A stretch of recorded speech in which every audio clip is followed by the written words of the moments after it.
Jump off that exhausting hamster wheel and into balanced living with Dr. Marissa. Promise you joy in the mystery. Dr. Marissa, also known as the Asian Oprah. Her mission, to be a beneficial presence on the planet. Her purpose, to be your personal advocate to live, laugh, love, learn. Her life motto, don't die wondering. Take back your life with Dr. Marissa Pay. And welcome. You are tuned into Take My Advice. I'm not using it. Get balanced with Dr. Marissa, the morning show here on NBC News Radio, KCAA, AM 1050, FM 102.3, FM 106.5, and streaming everywhere. iHeartRadio, Spotify, Stitcher, Audible, Amazon Music, and more. Because I need as big as possible of a platform to splatter more hope and happiness on you. Lord knows before the pandemic that was true, and Lord really knows that in this pandemic, even the most balanced, positive, absolutely easygoing, bright side, look at the bright side, wake up on the right side of the bed people are being challenged with, are we done yet? Can we go back to normal? Is there a normal? Do I really want to go back to normal? And do I have a job? I don't have a job. Do I have to homeschool my kids again? I really appreciate teachers now more than I did before. All of those unsettling, uncontrollable things that have been happening to us are happening. And every day I try to get you to drink some of my rose-colored Kool-Aid so that you can feel better and manage your own mental health as much as possible. Because there are things that we can do that we may not think we are powerful enough to do. And of course, I'm talking about choice, choosing what to think about, choosing what to read, choosing what to scroll. And so today is no different. September 29th, it is National Coffee Day. Y'all know, who have heard me anywhere on stage, talk about my number one gratitude is the delicious taste of my coffee in the morning. And that is also related to your Happy 88 tool for today. Because if you can be one with something that brings a smile to your face, your favorite food, your favorite drink, if it isn't coffee, one of the things that we don't take time to do is savor. And savor is your Happy 88 tool today.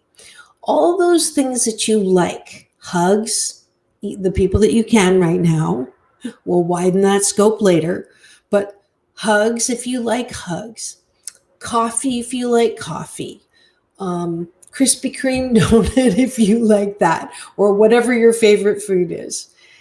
Oftentimes we don't savor, like maybe that first sip.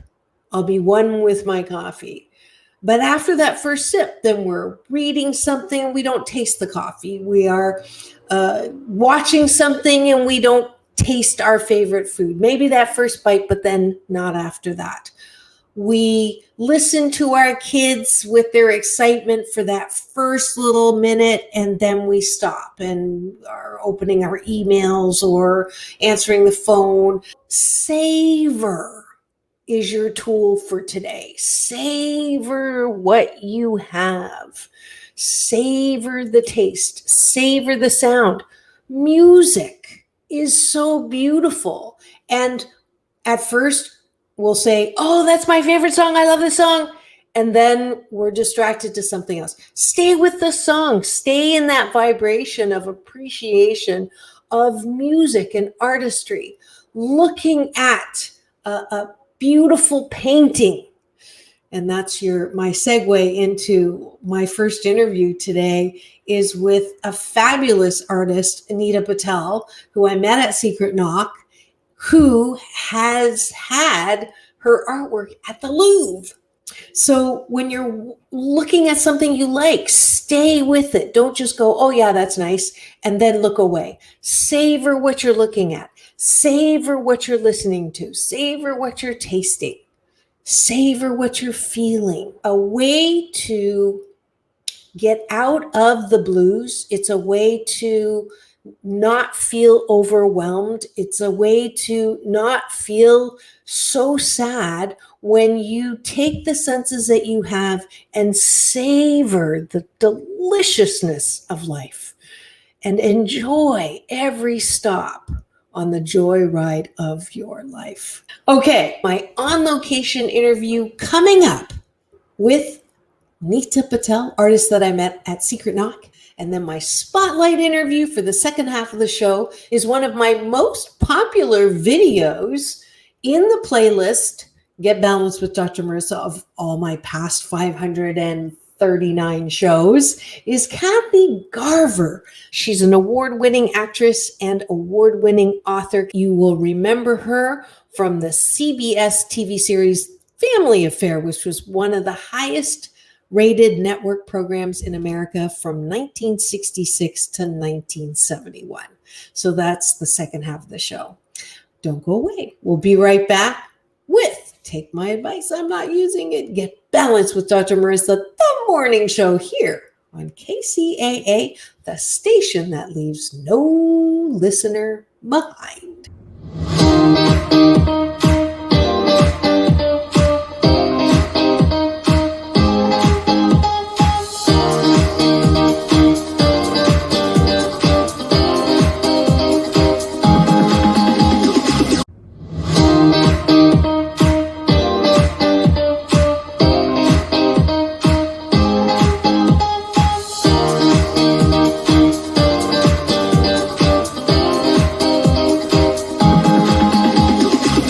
Take back your life with Dr. Marissa Pay. And we're back. You're tuned in to Take My Advice, I'm Not Using It, Get Balanced with Dr. Marissa, the morning show here on CNBC News and NBC News Radio, KCAA, AM 1050, FM 102.3, FM 106.5, and streaming everywhere. As promised, my on-location interview with Nita Patel, artist that I met at Secret Knock. Enjoy. Good morning. This is Dr. Marissa reporting live here at Secret Knocks. And as per usual, I'm finding super interesting people. And I love to spotlight beautiful, colorful women. And I have one with me. Now, to start, I don't have an answering machine. I actually have a questioning machine. And when you call me, it says, "Who are you? And what do you want?" So, who are you and what do you want? Hi, I'm Nita Patel. Beautiful. And what do you want in life besides letting people know about your amazing artwork? So I want to know, I just heard Greg give the introduction. I was stunned. Tell me about your artwork. You know, my artwork is all about healing and elevating people. And it started with my own journey and my own healing is how I first got into art. And then I decided that I'm going to turn this pain and hurt into joy and love and harmony. And so I've evolved since then, but I want to heal the world through art. Beautiful. You brought me something to show. I have. Talk about it. This piece is exactly what I just shared with you. It is a representation of healing the world through art.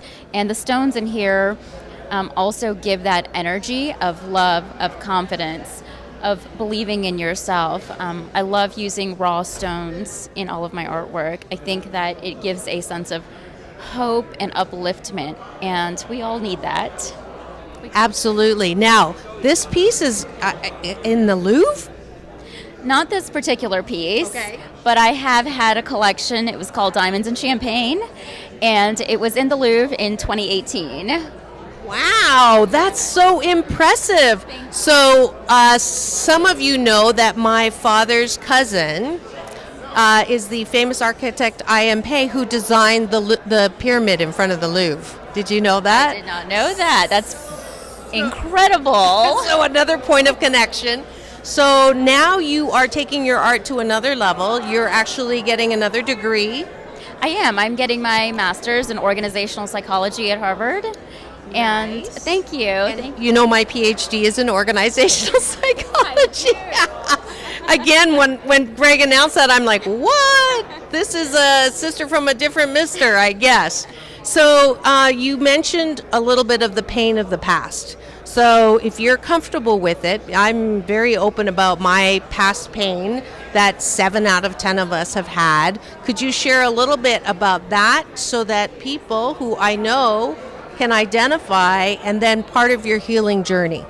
Sure. I think that all pain stems from a few simple components. And for me, it was just not feeling like my life had purpose. And when you don't feel like your life has purpose and you don't have confidence, your self-esteem is very low, then it's a very dark place, you know? And I know that mental wellness is a huge thing right now.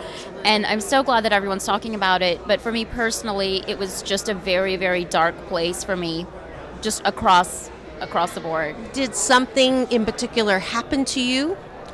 Not really. It wasn't one specific thing. I think you can call it an early midlife crisis. Okay. I call them midlife opportunities, by the way. There you go, midlife opportunity. And I think that was a pivotal point for me. It's who am I? Why am I here? You know, the things that I'm doing, is that really what I'm supposed to be doing? And I think it's that self-worth, the value, and those are questions that I continue to ask myself and I couldn't find answers to. Right. So you found yourself in this dark place. Well, depression is misunderstood. And a lot of people will say, just pull yourself up by the bootstraps if nothing bad happened to you, or if you have parents that said, there's nothing to cry about, let me give you something to cry about. So just to understand sort of that darkness, and then what the pivotal things were to get you out. Sure, I did not express my emotions. I think very similar to what you just said. Yeah, toughen up, be tough. And so there was no reason for me to ever cry or express anything except smile. Right? So all of that is bottled up for years and years and years, and it has to come out in some way. And a part of my struggle through my childhood was we moved countries. I was born and partially raised in England and also in Dallas. Oh. And so culture shock every time we moved back and forth or traveled, and just learning how to adjust and everything that came with that. Right. I think that was a big part of it. Right. So you don't look English or Dallasian. So tell me a little bit about your heritage and if that had anything to do with that struggle. Because I know I was raised in Canada in a very small town. I was the only non-white. That's not true. There was one black family, one Indian family, and one Chinese family, and the rest were German. So for me, I was different and not good, right? I got made fun of. So did any of that happen? Yes and no. Okay. In England, it's a melting pot, and so we are just all people. Yeah. And that's kind of the mindset that I grew up in. In Dallas, you're going to laugh. Yes. For the most part, I'm going to date myself a little bit here, but Dallas in the 80s, imagine what that was like. I thought I was white. And I came to a point in school one day at Thanksgiving where I was confused, and I said, oh, I'm Indian. And then, what kind of Indian am I? So I went home and I told my mom, we're supposed to wear feathers. And my mom was confused. She said, why do we need to wear feathers? I said, because Indians wear feathers. Wow. It was really confusing to me who I was. And, it took some time to work through that. And very shortly after that, I went to London the next year, and I went to school there, and there was no Thanksgiving. There was no celebration of Indians. And that's when I realized, and I think there was a history lesson of religion or something along the way about Hinduism, and I was like, wait a minute, am I that Indian?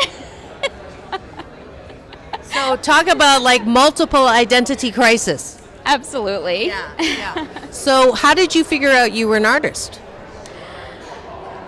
I think I saw some inspiration one day, and like I said, when I was in that dark place, I couldn't speak to anyone. I could not share my feelings and needs in words, and I grabbed a canvas and started painting.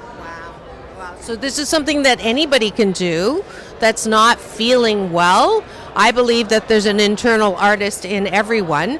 Now, not necessarily going to get your artwork at the Louvre. However, I think it's a great way to express what you are feeling. So let's go back to your picture now that we've gotten to know you a little, and tell me the significance of the black heart. Is that a trick question? That is a trick question. Well, I think that we all have a little bit of darkness, a little bit of sadness, a little bit of hurt, pain, whatever you want to call it. And I think expressing that in some way is necessary.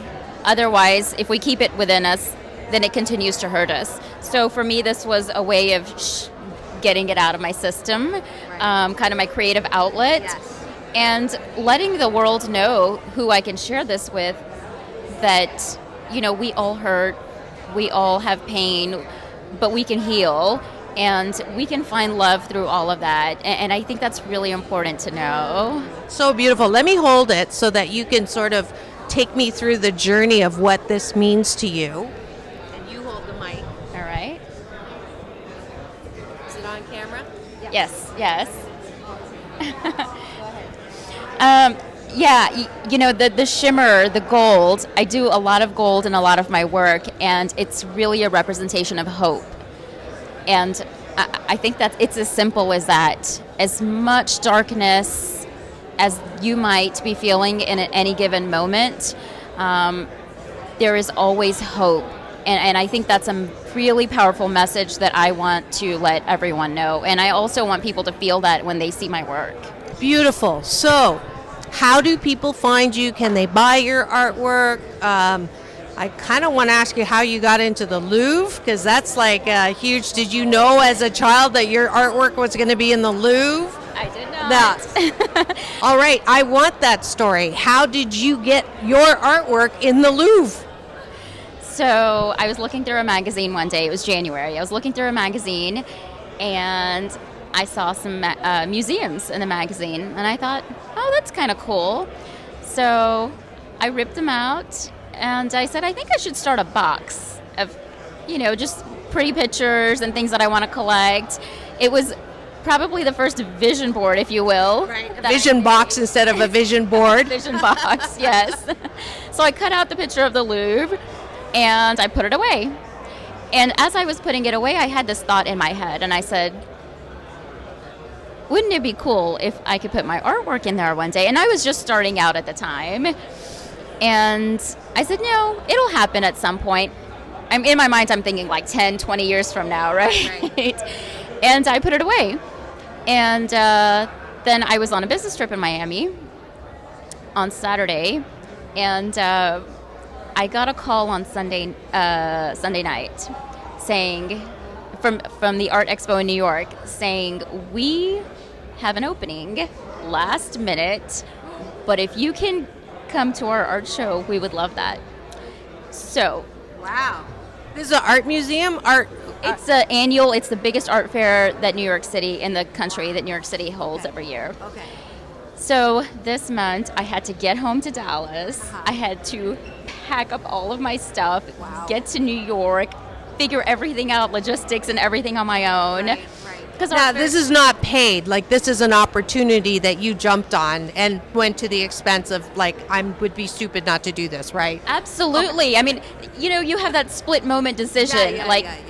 Do I do this? Yeah. Or, and I had 1,000 things going on that week, right? But I think that's the moment where you decide, and I think those are moments that change your life. Yes. And so I had that decision. I have to. Yeah. And so I went and I met thousands of people there. And about a month later, I got a phone call from a gentleman and said, hey, we met you at the art fair and we want to show your work in Milan. And I said, oh, okay, that's interesting. What would make you think that I want to show my work in Milan? Like, who are you? Why are you calling me? Yeah. And I said, interesting. Why would you think that? He said, I think it's the way you presented yourself. And we just felt like your refinement really reflected Milan. I said, oh, well, that's interesting. In the back of my mind, I'm thinking, I was writing a book on personal presence and the power of personal presence. And I thought, ooh, okay, this is validation that I really need to be doing this. Right. And so that's when I asked myself, what am I going to do in this moment, right? You have that split second on this phone call. And I said, how about Paris? And he said, Paris? I said, it's my favorite city in the world. Wow. A guy calls you and says, come to Milan, and you say, maybe Paris. Okay, I got to take lessons from you. So then he says, okay, we're partnered with galleries there. We can do a salon show. And I said, no, I don't want to be, lost in 100 other artists in a gallery, very small gallery with hundreds of other artwork. I said, no, what about a museum? All right.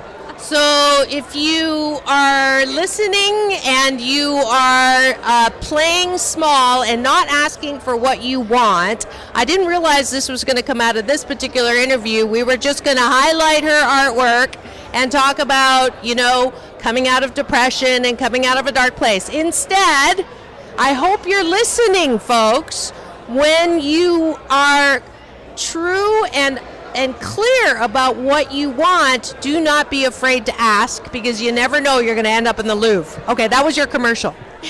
Thank you. Yeah, and there was a long pause, and I thought, oh my gosh. What have I done? What did I do? I should have just said yes. Yes. You're beating yourself up immediately. Yeah. And my heart is just beating. I should have just said yes. And I almost wanted to say that, but he put me on hold. He comes back on the line a minute later, which seemed like a month. And he said, you're going to have to wait a few weeks. Is that going to be okay? I said, okay, a few weeks for what? I think we can get your artwork in the Louvre. And I said, girl. I didn't hear him. I didn't hear him. How old were you at this time? I want to say right around 40. You were 40. Oh, you Yeah. must use oil of Olay, because you don't even look. You don't look 40. Thank you. Yeah, and that was a while ago. So I forgot where I was. Oh, I'm sorry. So he said you're gonna have to wait a few. How about having it in the Louvre? Okay. And then you fell off your chair. I don't even know if I heard him. I was convinced that I didn't hear what I just heard. And I said, yeah, sounds great. Send me the contract and we'll go from there. Within 10 minutes, he sent me the contract. And I printed it out because I had to see it on paper. And I looked at it, and I looked at it, and I looked at it, and I said, no way. Wow. So this was 6 months from the date that I cut out the picture of the magazine museum picture. The power of intentions, the power of intentions. Yeah. What a great story. I'm so glad that I wanted to get that out of you and not leave it out of the interview. How do people find your artwork? How do they find you? Sure, you can find me, or you can find my artwork at nitapatelfineart.com. You can also find all of my services at nita-patel.com. That's nita-patel.com. Beautiful. And the last question I always ask my guests is, to who or what are you most grateful for? The people in my life. Beautiful. And most of all, I want us to celebrate colorful women. Colorful women, women supporting women. I think that we don't learn that very well, and I'm so glad to have spotlighted you, and I wish you the very best. Thank you. Xie. This is Dr. Marissa reporting live, reminding you that it's all about balance. Peace in, peace out, world peace through inner peace. Have the best day ever. And I hope you enjoyed Nita as much as I did meeting her in person. And when we come back, another spotlight interview with Kathy Garver. You'll know her as Sissy from The Family Affair when we come back here on Take My Advice, I'm Not Using It, Get Balanced with Dr. Marissa, the morning show here on KCAA, the station that leaves no listener behind.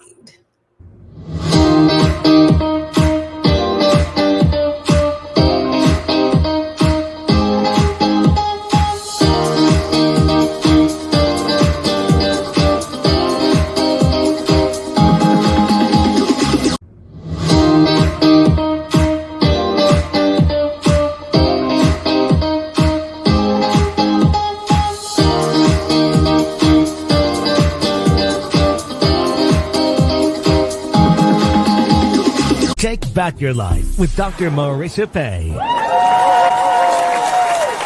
And we're back. You're tuned into Take My Advice, I'm Not Using It, Get Balanced with Dr. Marissa, the morning show here on KCAA, AM 1050, FM 102.3, FM 106.5, and streaming everywhere.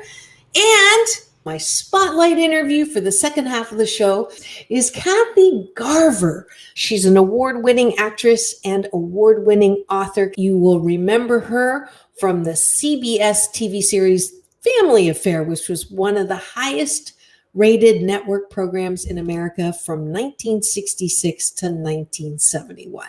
Enjoy. Is the actress Kathy Garver. And since my largest listening base is 40 through 60, I'm sure you will remember the wonderful comedy show called A Family Affair, where she is known for her role as that spunky teenager, Sissy, on that classic CBS television series, Family Affair, which was one of the highest rated network programs in America from 1966 to 1971. However, she's also appeared in many other TV shows, including Adam 12, Matlock, The Big Valley, The Rifleman, The Patty Duke Show, and classic films like The Ten Commandments and The Night of the Hunter. She's also a producer and prolific voiceover talent. Kathy tells the story of her life on camera as well as behind the scenes in her new memoir, Surviving Sissy, My Family Affair in Life of Hollywood. Please welcome to the studio, Sissy or Kathy Garver.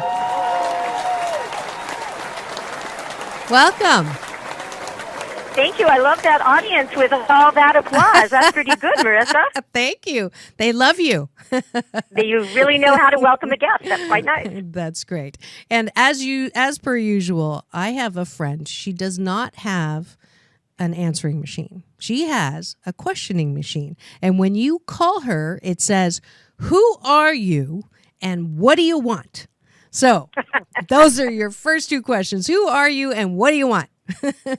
Well, I am proud to announce that I am now an award-winning author. I just heard this morning that I won the People's Choice Award for my Surviving Sissy book from the Scripps Foundation, Books on the Banks. Wow. So, and you are the first radio personality to hear my big announcement. So that's who I am. I'm an award-winning author now, Yay. Marissa. That's awesome. That you heard it here first. This is Take My Advice, I'm Not Using It, Get Balanced with Dr. Marissa. Cutting edge news. Yes, that's wonderful. Correct. And you also won Best Actress Award in TV, right? I read that. I have won some other awards, and this book now, my lovely literary agent Toby, is #1 on Amazon for the ebooks in Hollywood history. So it's just been a very good day, I must say. And I'm glad that you can share that. I won a Life Achievement Award, and as old as I am, which is even past the age of your listening audience of 60, but I have a 24-year-old son whom I had in my 40s, but he said, I told my son, Reed, I won this Life Achievement Award, and he says, yeah, but you're not dead yet, Mom. Oh, thank you, son. Thank you. I still got a lot of living to do. Yes. Well, as the pictures show, we wanted to have you in the studio, but you're doing a book signing right now in Tennessee. So I did find some wonderful pictures of you on the internet, and you definitely are ageless. You look like you use oil of Olay. Well, as a matter of fact, I did this morning. That's my moisturizer, and not that I'm doing a commercial for them, but Yes. it just so happened that that is the truth. Well, I'm going to go after them after the fact and get them to sponsor this show. How's that? That sounds good. So let's go back. So What do I want? Yes. What do you want? Well, no, let's go back. Oh, no. Actually, answer that question. What do you want?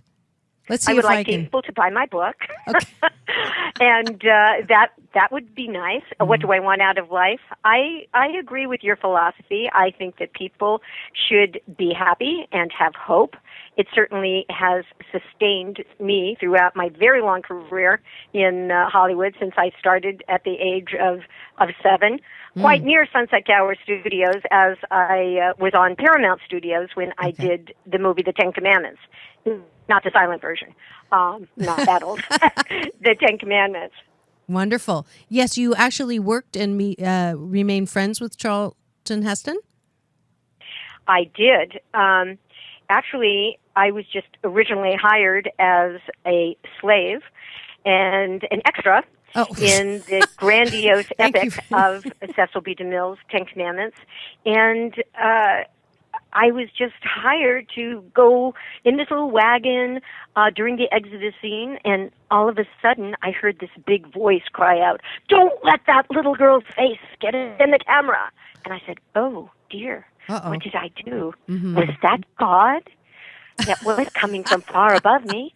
But it wasn't God. It was cinematic deity Cecil B. DeMille, who was filming from a great big crane with his camera. So I did the scene. He came down and descended from the crane, walked over to me and chatted, and then he told the associate director to have scenes written into the movie for me, and he wrote some. And so I was on the movie for 6 weeks. It was a wonderfully auspicious and blessed beginning. Yes, you were discovered. I was. Yeah, that's great. And then after that?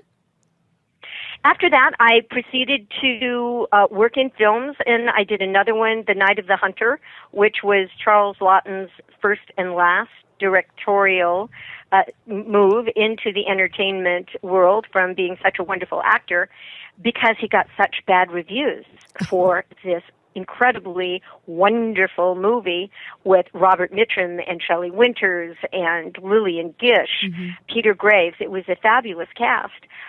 But it was so far ahead of its time, and it was really not recognized until later as a total film horror classic. And talk about awards, it's just won hundreds of awards as being a great movie. And actually, I was at BYU making a speech, and it is one of the movies that the theater students coming in have to analyze. Interesting. So did you always want to be an actor? Did you know at age 7, this is what I want to do? Family of actors? No, I started singing and dancing when I was 3. Oh. And so when you start so early, it just becomes such a natural part of one. So I said, well, yes, this is what I do. Great. And your parents supported it? Very much so. I have another book coming out, actually my third book, in March, which will be Ex-Child Stars, Where Are They Now?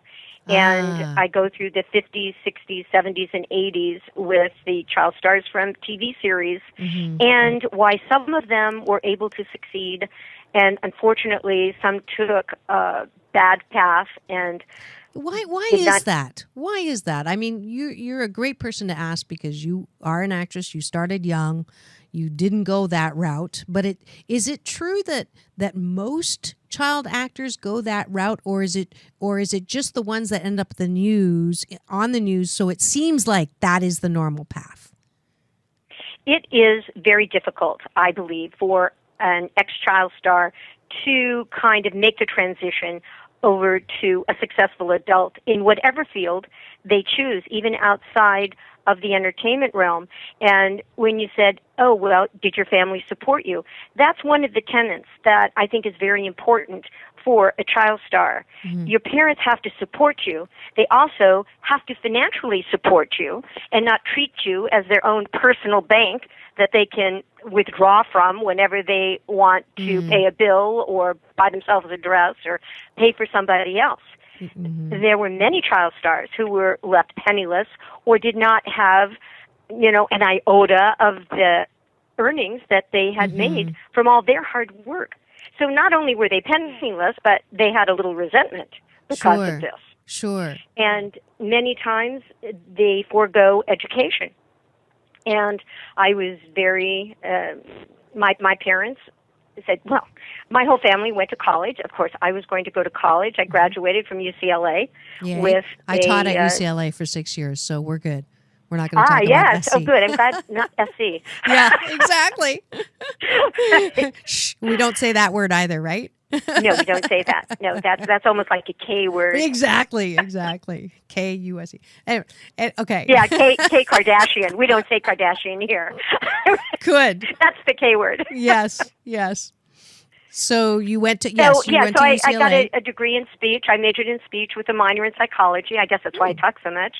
And then I went back to get a master's degree in theater art. So I really had strength from learning. And my dear mother, she said, gee, Mom, I don't know what to major in. I've worked in theater and stage and film all my life.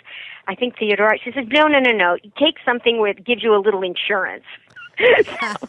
She wanted, something more, like being a teacher or being a nurse. She was a nurse, so that's why I majored in speech. And I do teach speech now in my voiceover teachings and workshops. And if you recognize this voice or not recognize this voice and you've just tuned in, I am speaking with Kathy Garver, best known as Sissy in the Family Affair TV series, very successful back in the late 60s and 70s. And she is now in Tennessee talking to us from she's about to do a book signing at the Barnes & Noble over there for her book that just won, and we just found this out literally right now, the People's Choice Award. So you're going to have to go out and get that book. I did not have a chance to talk to your publicist quickly, but I'm hoping that you can give, because they call me the Asian Oprah. I don't know if you know that. They started calling me that when I was speaking on stage 3 years ago, and it took me a year to step into those shoes. But all it means is that I have to give stuff away on the show. No cars yet, but I do ask. Okay. Yeah, but I do ask for free books. You may have a Surviving Sissy, My Family Affair of Life in Hollywood book. And since we were talking about awards, I'll tell you a quick story about Amy Tan, who is also Asian, but she had written the book, Saving Fish from Drowning, as if they needed saving. But this was a very popular book, and I directed her reading her audio book of it. And she had done such a good job. And, an Audie Award is like the Oscar of the spoken word. So I had actually won 2 or 3 of them, but we were nominated, and Amy was nominated. So I called her up and I said, Amy, isn't this great? We won the Audie. And she said, yeah, but when they first called, I thought I'd won a car. No cars, but nice little crystal plaques. That's okay. I know. It's always, maybe we can sell them always one day. A disappointment. You just can't, never enough. Actually, that brings me back. What is one of my theories about child actors turning out like Lindsay Lohan or anyone else who has some problem with substance abuse or just seems to take a dive off the cliff? What would you say the chances are that or one of the reasons I think that might contribute to that phenomena is the what have you done for me lately? So the pressure that comes from, doing a hit or being notable in Hollywood is very high.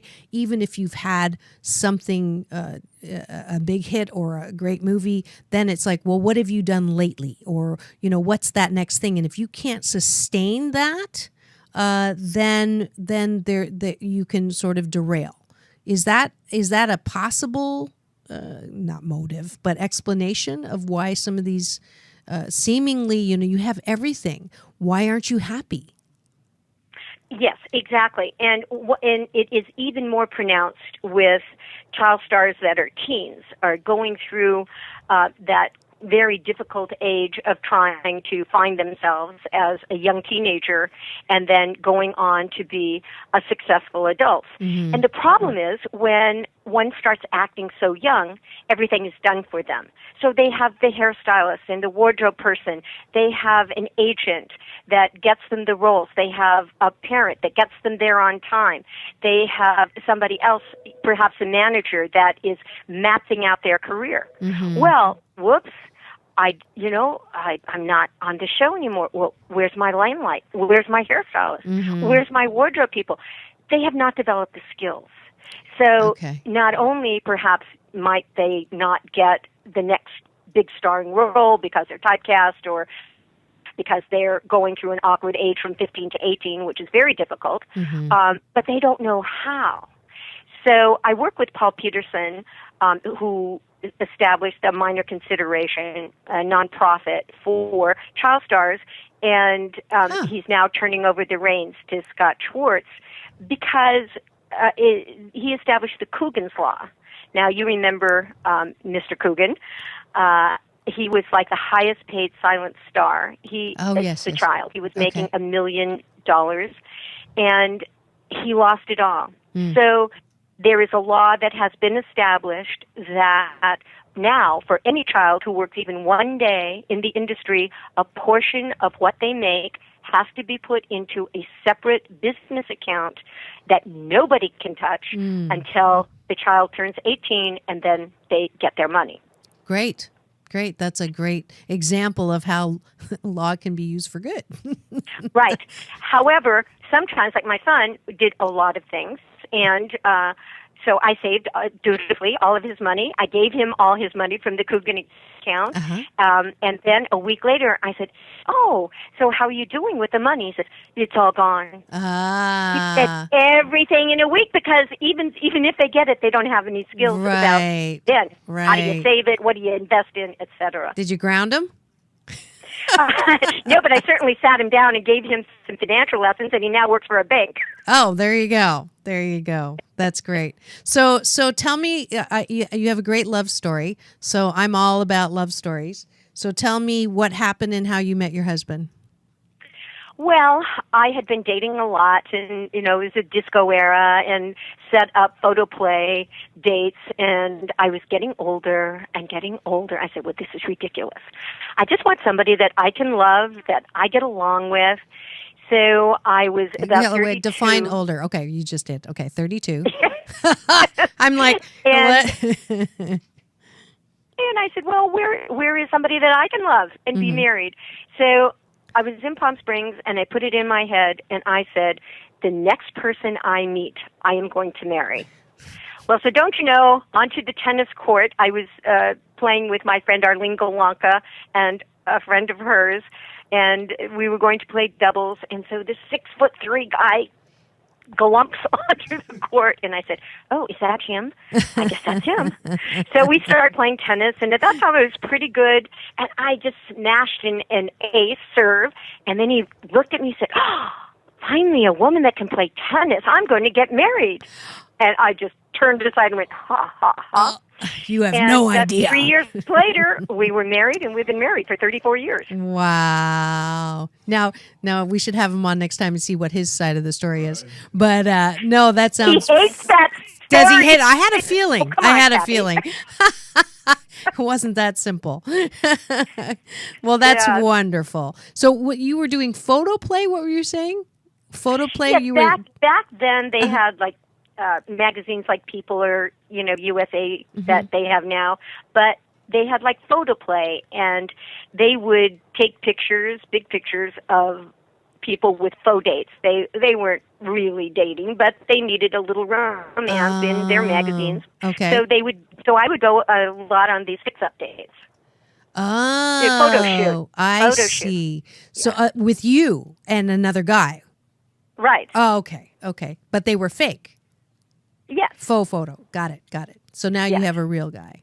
Yeah. And what would you say? What would you say the number one reason why you still talk about him like you really, really love him, which I can hear in your voice? What's the key to success for a marriage? You really have to like the person, I think.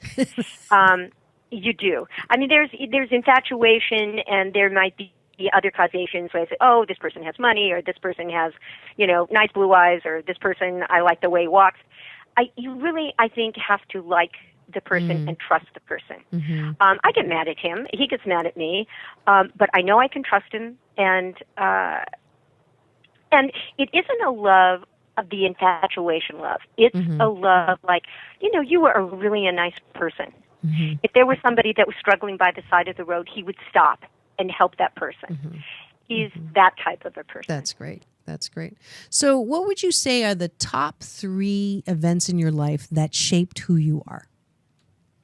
One was doing the 10 Commandments. Mm-hmm. Another was when our house burned down.